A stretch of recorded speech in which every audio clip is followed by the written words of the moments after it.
Hi everybody, welcome to One Tech World. We're gathered here today to talk about mentorship. Joining me on my panel today, we've got Akua, Vince and Bami. If I give you all the mic for a couple of minutes each to do a quick intro.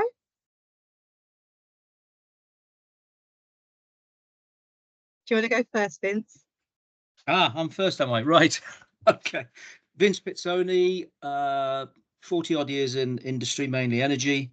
I'm now got a portfolio combining professor at Nottingham University and coach and mentor at several business schools, and I'm on several boards, including Women's Engineering Society and female leaders in STEM subjects. Delighted to be here.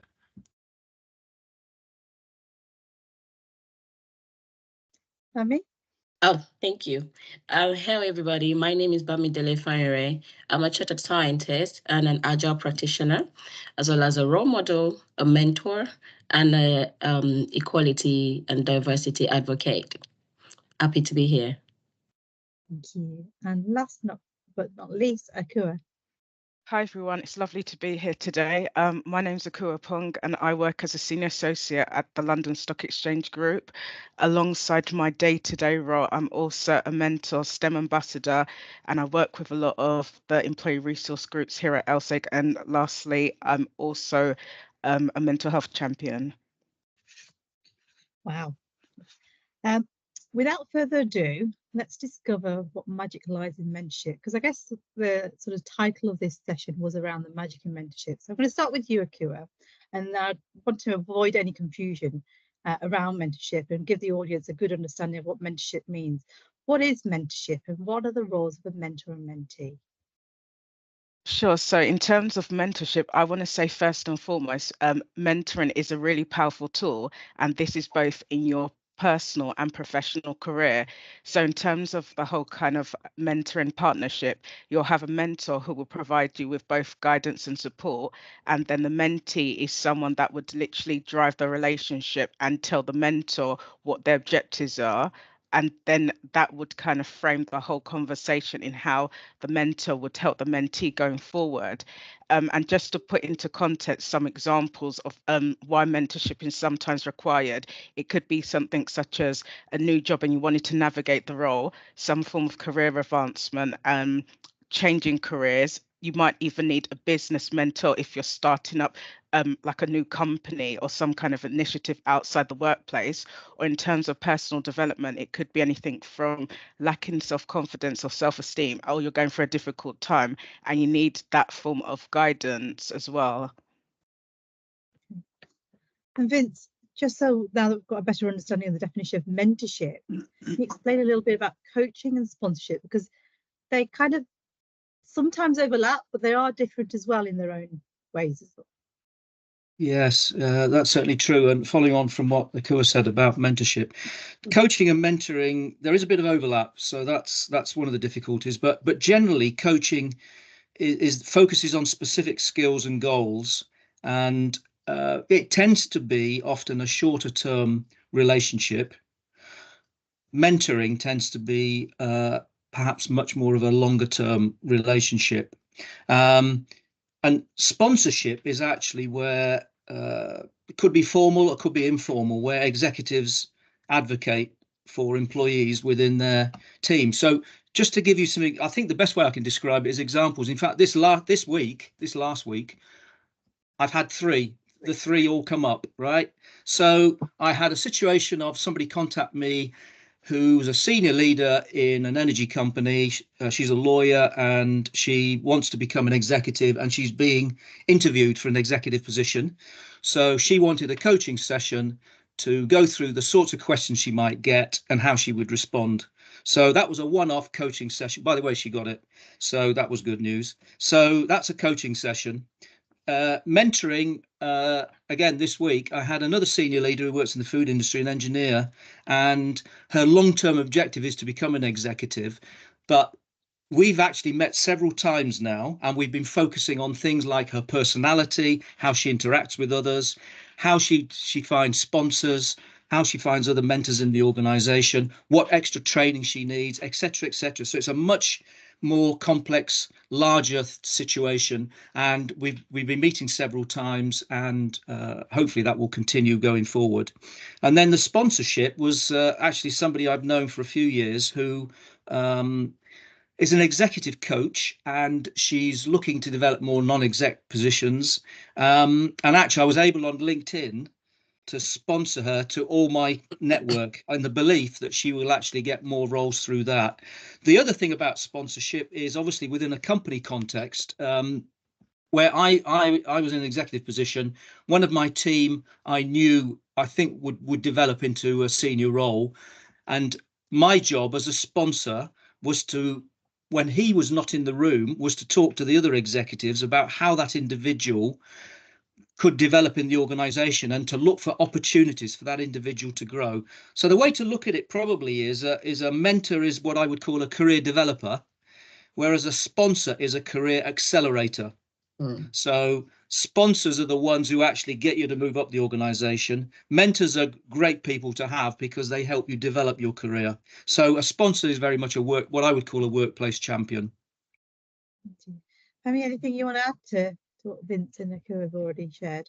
Yeah, I think they've really more or less mentioned everything. One thing I'd also like to add about mentor and mentee is that sometimes, even though you feel like you're the mentor, you're actually a mentee, because you learn from the person that you're mentoring. So it's more or less like a indirect mentoring, really, when it comes to mentoring relationship. And it's really what he also said about coaching as well. Coaching is task oriented, for somebody to get clarity about where next they want to be, maybe in a career or personal lives. And then definitely, yes, sponsorship, it's about it's like, from senior level. And also they have that network, they have the influence to be able to then speak about you and create opportunity for, somebody like we would call it like a protege of theirs. That's all I would like to add to that. Indeed. I think you're right. Mentorship is definitely a two-way relationship. Well, all of these are two-way relationships, right? Just at different levels. Okay, so Mami, you've used mentors during your career. How have you found these beneficial? And what is the impact of a mentor been in your career? I like to say, actually, at the early stages of my career, I didn't have a mentor. Like a role model, someone visible that I could potentially speak with about my career aspiration and, how to navigate the journey. I think that's what actually made up my mind to be a mentor, at very early stage in my career, to say like all these things that I'm having to find out for myself. If I knew somebody that probably had that probably similar experience, or even if they haven't had the experience, that could point me in a direction that I want to go, it would have actually made the journey easier. So it was not until later stage in my career where already I've mapped out what I want to do, and not necessarily needing mentorship per se, but at least somebody to say, you know what, Bami, you can do it. I've done it. This is what I did. It's not that hard, or it is hard, but just your resilience will keep you going. So I have found that, because sometimes you just have some questions, like at times you already have, what you want to do as an individual, but you just need that assurance. You need that, somebody to boost your confidence that yes, you can go for it. And I think that's where mentorship comes in, because your mentor can, to some extent, they keep you accountable. They hold your hand, and then yes, they could, even mentors as well, at times they actually speak about you in rooms when you're not there, because that's the whole point. Because as a mentor, you want your mentee to succeed. And then in areas where you feel like, I found that sometimes when the people that I've looked up to are not able to help me, then they send me, they refer. So that referral comes in as well. And I think it's really beneficial, especially for those that are just coming up or not sure how to navigate, or maybe they're looking to switch industries. And sometimes, as we mentioned, mentoring is not about just career development. It might be something in your personal life. I think Vince mentioned about coaching somebody about their personality, how they interact with people. It could just be that somebody needs help with, and it's just that little push that is required. Kua, on the flip side, are you able to share what a bad mentorship relationship looks like, and any advice if you do find yourself in a situation? Because you can be, right? Well, thank you for that question. Looking forward to answering this, I think. Well, to put into context, in terms of mentoring or my experience of mentoring, I've kind of been part of different mentoring schemes. So one has been at LSEG through one-to-one mentor relationship. I've also done reverse mentoring where I've been matched with a senior leader in the business, but they've been the mentee, I've been the mentor. And then I've also experienced mentoring circles. So I've experienced all the different types of mentoring going, to be fair. But in terms of, I would say, I've never personally experienced really bad mentoring, I'd say, but I think in a mentor relationship, the onus is on both parties. And why I'm going to flip it to positive is rather that when you're a mentee, in the situations I've been a mentee, you've got to go into the relationship open-minded. So you've got to know what goals and what you want to achieve, actively listen to the mentor and be prepared to take on that level of criticism. And why I say that's important is because when you're in the workplace, you have appraisals, end of year reviews. That's when, let's say, your manager actually gives you guidance or says how I can help you in your career, etc. And they would give you kind of some kind of constructive feedback. So the same of what happens in a mentor-mentor relationship, it does kind of happen in your work career with your line manager. So I would say that in terms of a bad mentor relationship, I would only say of maybe if someone there wasn't a great rapport between the mentee and mentor, and so from the off they wasn't getting on. But then I would say you have to give it time.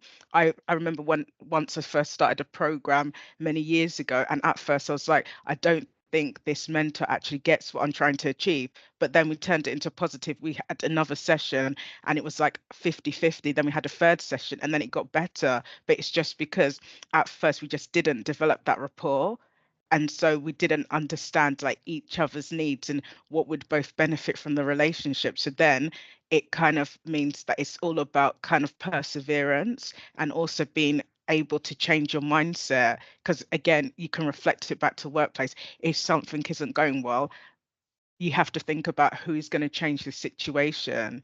Is it going to be you? Is it going to be a line manager? But the onus is on that individual. And I think that's so important. And then in terms of from a mentor perspective, again, if someone comes to you with something, you've got the onus is on you, that you've got to listen. But one thing I would say that's quite important is a mentor's not going to be something like a counselor, therapist, and sometimes not really a coach. So you've got to, as an individual, decide like kind of what do I need in this like immediate moment, what do I need in 3 months time, a year's time, and then you got to make the decision. Because I think sometimes people kind of there's a bit of blurred lines and they think the mentor's going to be everything to them, like an ally, advocate, coach, sponsor, therapist, counselor, and that's not possible because you only have a certain amount of time where you could talk to your mentor. So you got to own in what's important and those objectives.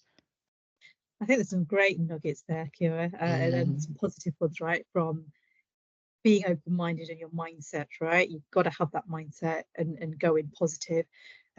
Think about what you want to achieve in that relationship. And if it doesn't work, try and resolve it. And that may mean you walk away from that relationship because it's not quite the right pairing, right? But have those sort of in mind. Don't just continue going for a coffee for the sake of going for a coffee. Okay. And I know you're extremely passionate about mentoring and being a mentor and a mentee. You've sort of touched upon it. Is there anything else that drives you to do both of those roles? Yeah, I think it's because it's great to get that perspective. Because then, let's say when I've was first started off as being mentoring, being a mentee many years ago, I didn't know kind of like how it would work for me. And at first, I was just like, actually, what do I want to achieve from getting mentored? And then over time, I've kind of looked at my career plan and thought, no, actually, this is what I need. And also, what I've done as well, I've got a mentor in the workplace and then a mentor outside the workplace, because it's totally different and you got to think of it internal versus external perspectives. So internally they know the business, they know how the company works, some of the challenges and barriers you may face within the organization. An external mentor is going to be someone that kind of gives you a fresh perspective. And even I don't want to throw this out there, but Vince has kind of been mentoring me over the last 2 months, and he's a mentor supreme who gives like the best advice going. And the thing is as well, with those two perspectives, what I like about it is it kind of separates work-life balance really well. And I think that's really important.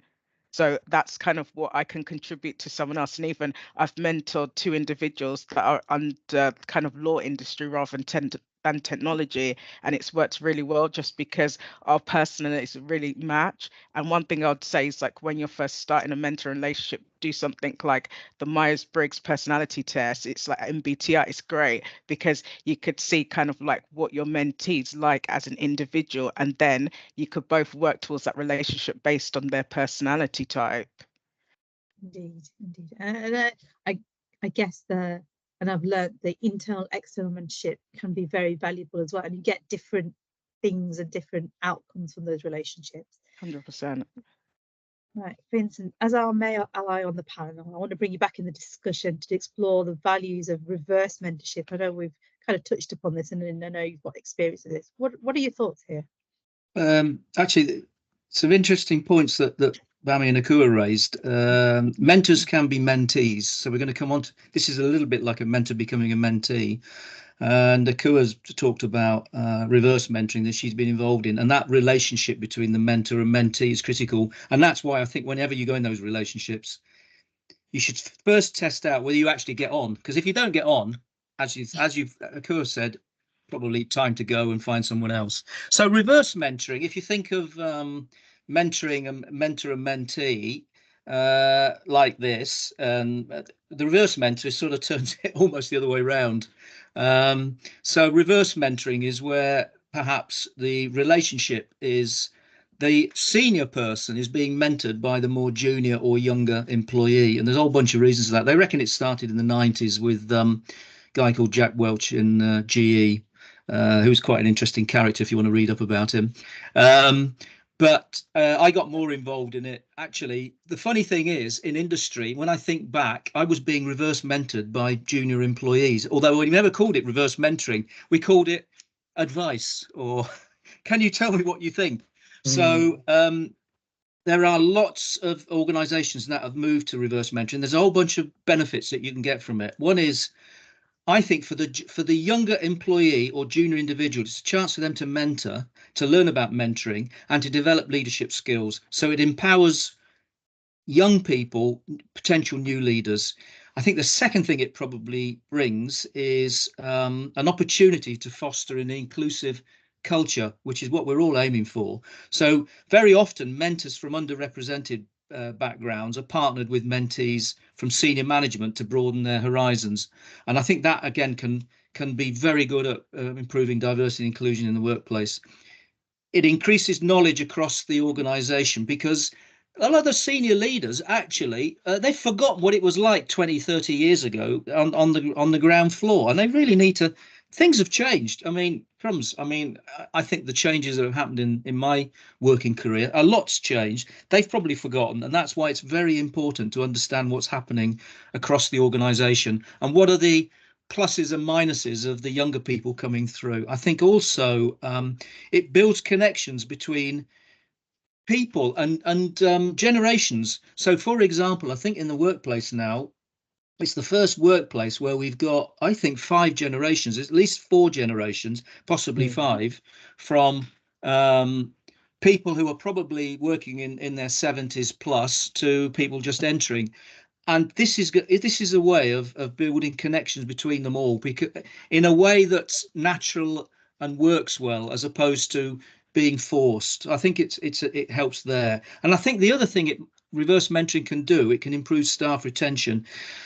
Reverse mentoring schemes can make younger staff feel that they're being listened to, as opposed to just coming in and nobody cares about them. And I think in that way they might actually develop more of a career within the organization and stay longer. So actually, overall, I think reverse mentoring is a good thing. Where it's been introduced, it's been very successful, and I would encourage it in organizations. Okay. And we always talk about, I mean, from experience, we always talk about mentorship schemes for women. There's a lot more visibility over mentorship schemes for women. Vince, do men mentor each other, and are there any myths? Do men mentor each? Good. Yeah, It's a very good question. Or is it just a trip down the pub, right? Like it used to be. I don't know. You know, it'd be interesting to see how men deal with mentorship and support and sponsorship. Yeah, it's a very good question. I was looking at a survey a bit earlier, and American one, but it's probably got a lot of corollary over here, and that is that over 80% of men have male mentors, and about less than 70% of women have female mentors, which is quite interesting, isn't it? So there are more male mentors around than female, which is interesting. Now, there's a lot. Obviously, some people might feel having a mentor who's similar to you might bring advantages, and you can imagine perhaps some women might feel more comfortable with the female mentor, particularly if they get into discussions around pregnancy, family, work-life balance, and what have you. So I can understand that. My personal view is that actually you should find a mentor you can get on with, whether they are male or female. And actually, in a lot of the workplaces that I work in and you all work in, it's predominantly male-dominated environment. So the chances are you perhaps are more likely to find a male mentor than a female.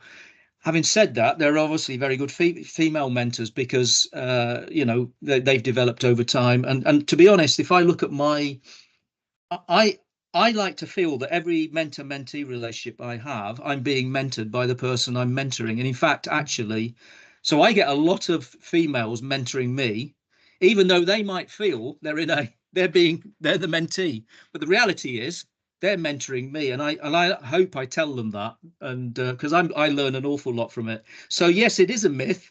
Men do mentor other men, but I think from everyone's perspective around here, I think you should find mentors that you get on with, that actually bring something to the table, and that also that you feel you can open up to as well, and that could be male or female. Interesting perspective, because there's a lot of what I'm seeing at the moment about inclusion and gender equality. We've got to have gender equality both ways, right? It's got to work both ways, and to be able to do that, we need to, quash some of these myths and support one another to get where we want to get to. Right, I think we've covered a lot of content already, and we've talked about two-way relationships with mentorship and how that works, and comparing mentorship and coaching and sponsorship.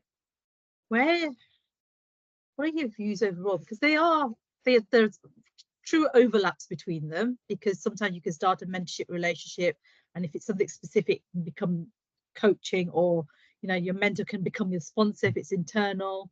What do you think, or is there anything we've missed that we think that our audience would really value from these sort of relationships that we need to just flush out? I think sometimes you can have 3 in 1.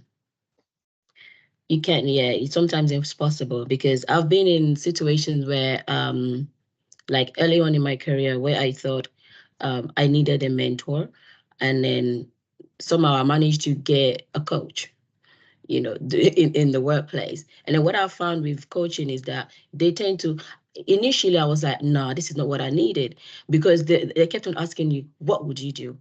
What would you do? What do you think? It's like I said, it's like really task oriented, and it's getting me to think, no, I want you to give me the answer. So it's really important for us to actually understand the differences between the 3.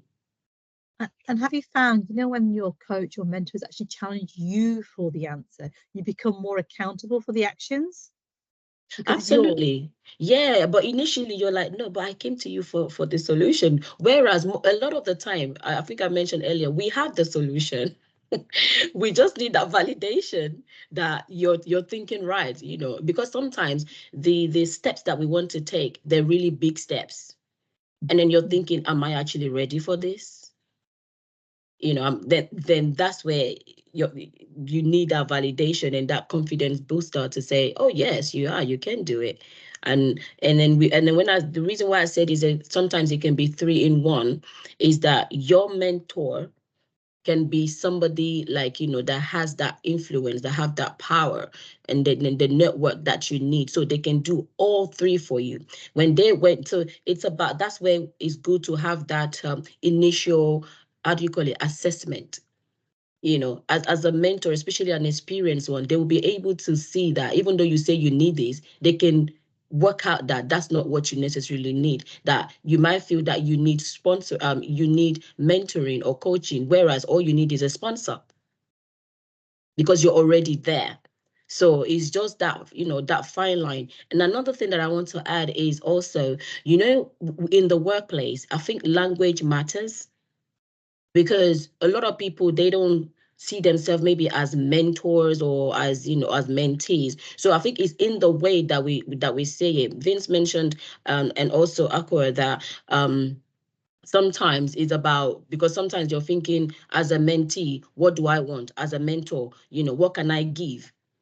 Whereas when we use that language, that inclusive language, it allows, especially those that are just entering, to know that you are heard. And it is true that it increases staff retention when they feel like, oh, they actually want to know what I want, how we can improve something. That is part of mentoring. And that's one thing, that's where buddying comes in as well. When they say, oh, work buddy can be a mentor as well, because what is buddying? Buddying is they showing you the way. And so I think our choice of language as well matters when it comes to these 3 different, whilst the same, issues with regards to mentoring. And Bami, you just mentioned buddying. Just for our audience, do you have a bit more of a definition of buddying? And I've got another one that's come to my head as well. But just so there's no doubt, right? Yeah, so like a buddy, for example, let's say you just started in a new place, in a new work environment, and you will be overwhelmed because you have to learn their culture, you have to learn the way, then you have to learn the work itself, how it's done. Yes, you've come with your level of experience, but how they do things in that place is different. And so that buddy will be the person that more or less hold you and take you around. Oh, this is what we do. Oh, even simple as taking you and saying, this is where the canteen is. This is where the toilet is. Oh, this is where I go for my breaks. And oh, if you need to speak to somebody, if you have to do with your, maybe HR issues, this is the go-to person. So they're there for you.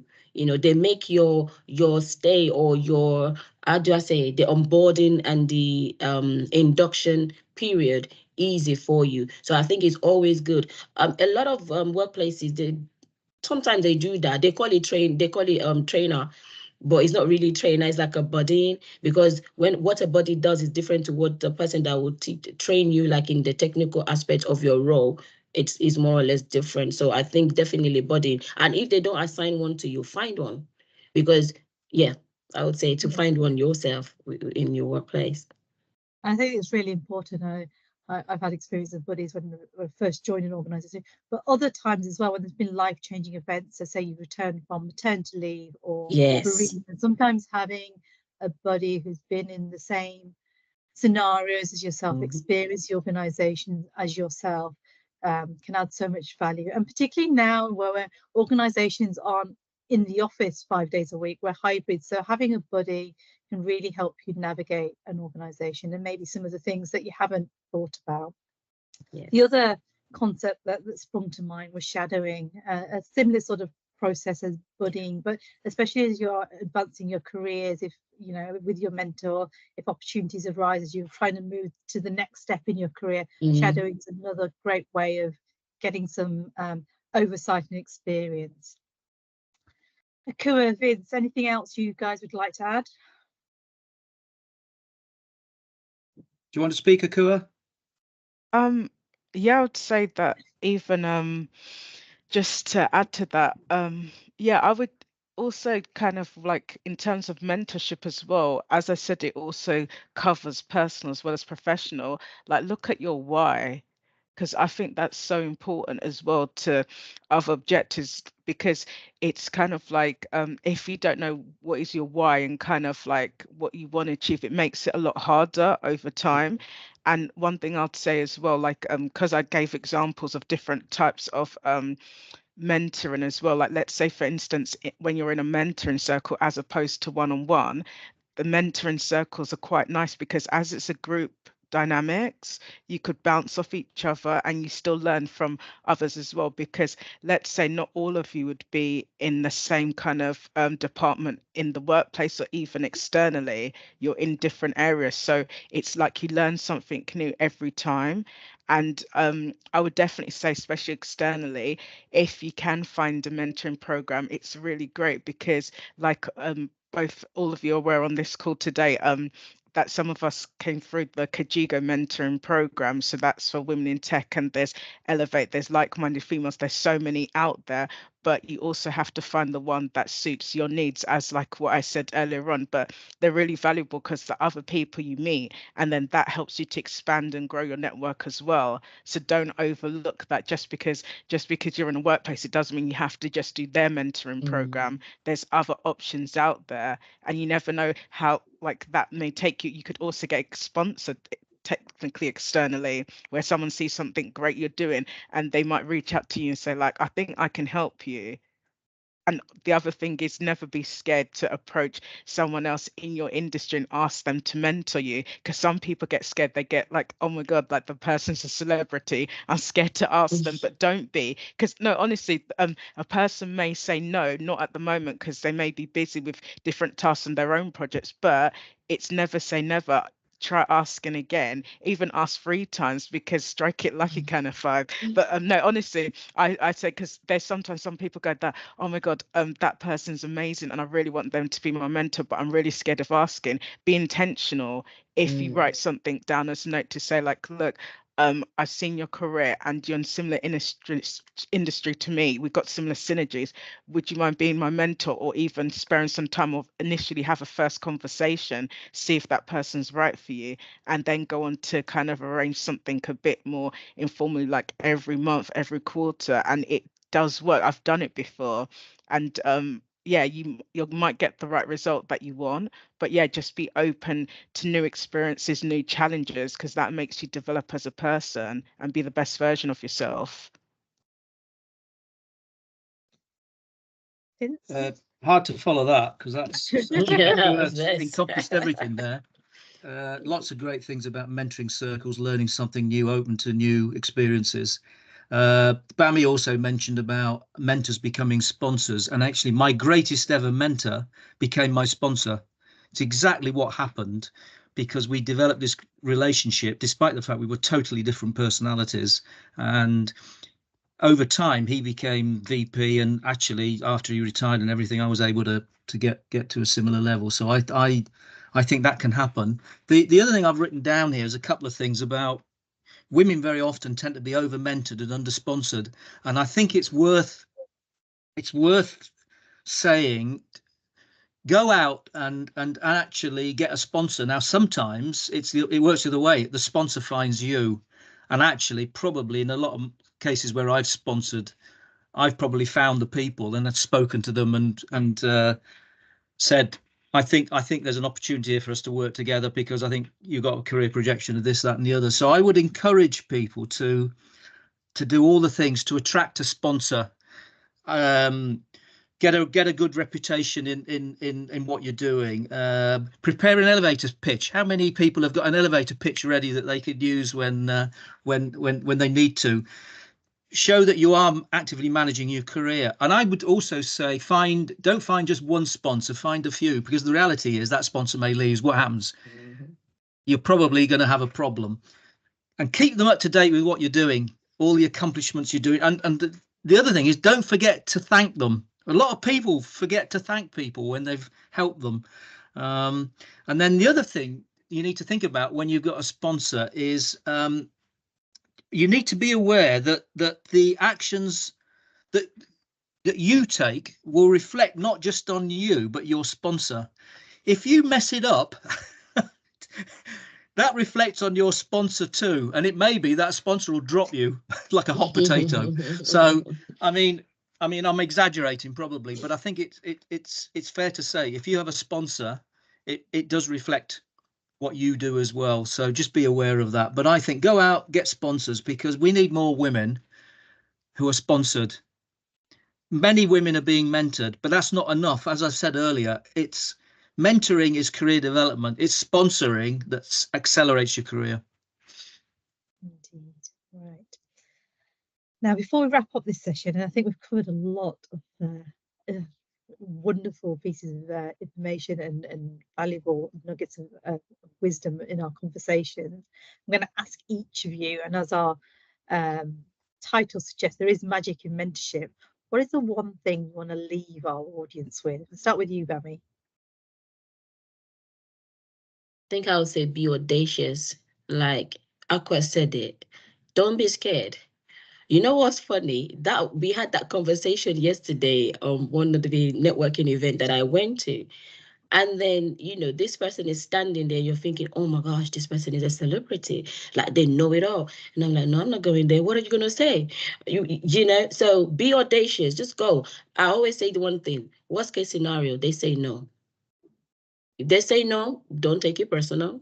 It's not for you at that time. Try somebody else, and be intentional.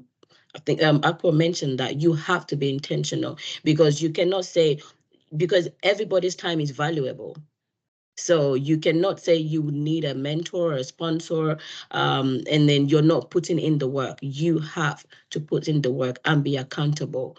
And then with that, there's no limit to really what you can achieve.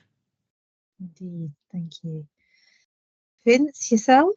I think the magic comes when it's less of, I think you should do that, to what a great point you've just made to me. So it's the relation, for me, it's about the relationship. It becomes more two-way than too directive, right? And I do a very poor job at it, but I try and use the 80-20 rule, which is basically I want you to speak 80% of the time and I'll speak 20%, but I'm very poor at that, as people know. But the more I can get to that, the better. So I would say that when the magic is when the mentor is learning as much from the relationship as the mentee. And for me, it's then become a terrific relationship and the ideal. But it doesn't often start that way, but it may get there. Maybe we should aim for 50-50, that way it's two-way.